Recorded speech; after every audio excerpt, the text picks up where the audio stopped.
同款是伫咧花莲这美仑工业区呢，昨暗除了地动以外，还阁有一间大理石的工厂熊熊发生火灾。伫咧烧的时阵，阁传出这爆炸的声音，互居民是真惊吓。这消防队呢来抢救点外钟的时间，才总算控制火势。也那导火的原因，还阁需要调查。 大火伫铁片工厂内烧，消防人员拿破坏器材切割铁门，也有几条水线开始灌救，因过温度实在伤悬，火真紧就冲出来，工厂一下就互大火烧起来。没有办公室，就瓦斯就是厨房而已，然后那边就是那个总配电。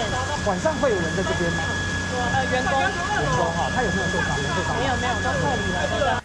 这件工厂火警是发生伫七八暗10点左右，花莲市美仑工业区美港七街一间大理石工厂突然发生火警，消防局随派出30台消防车，52位经技消去灌救。它的整个厂房面积大约是800平，那燃烧的部分呢，大约是在150至200平左右。火灾发生的初期，内部的员工就已经自行逃生。好在规个火警并无人员受伤，火势伫1点外钟了后，得到控制，一直到透早2点多才完全拍花。导火原因，消防局当咧调查，因为是半暝啊，这件火警并无影响附近花莲机场的飞行安全。公司新闻采访报道。